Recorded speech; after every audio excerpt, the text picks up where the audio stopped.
Ardhja ministrit të bujqësisë Edmond Panariti në njësinë administrative të Dajçit kishte mobilizuar banorët e kësaj zone, të cilët prej javësh protestojnë për dëmshpërblimin e përmbytjeve.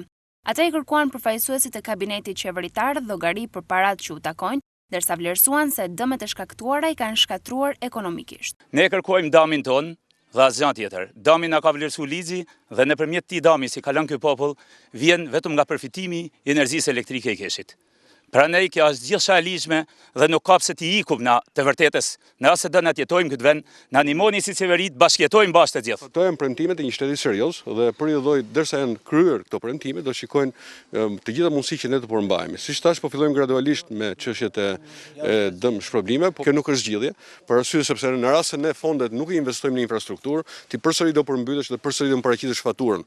Dhe sigurisht pastaj futemi në një moment që askush nuk ka mundësi të përgjigjet këtyre gjëra. Prandaj ngritet edhe problemin e skemave të sigurimit.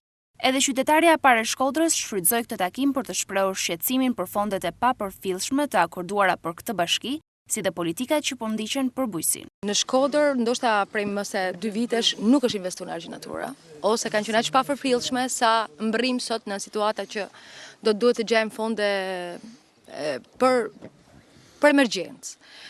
Sigurisht bëhet fjalë vetëm për këtë argjinatur që është 2.5 km, bëhet fjalë për argjinatura të tjera që kemi probleme, ndoshta edhe më të rënda, në një situatë ndoshta që mund të precipitoj për shkak të pamundësisë për me përballuar emergjencën. Ka një strategji, ka studime, do duhet vit pas viti që Shkodra për shkak të nyjes që përfaqëson në aspektin hidrologjik, është e rëndë, është e rrezikshme, është në një vendet me të kuqe në të gjitha hartat Europës, të botës, dhe meriton një vëmendje të jashtëzakonshme për sa i përket veprave në argjinatur. Kanë pas funksionuar skemat e fermerëve. Nuk funksionojnë më. Ne kemi propozuar dhe vazhdojmë, unë gjej rastin t'ju ja them këtu që mund të ketë për këto zona, meqense tokat kanë humbur edhe nivelin e prodhimit, për shkak të përmbytjes, sigurisht, të mund të ketë grante apo mbështetje që shkojnë direkt për këto zona. Natyrisht, për herë të parë janë vendosur 25 milion euro në dispozicion të bashkive dhe unë do bëj ç'është e mundur që Shkodra do të jetë në prioritet dhe në qendër të vëmendjes tonë për ndërhyrjet. Natyrisht do të transferojmë edhe fondet për të bërë punët që kërkohen.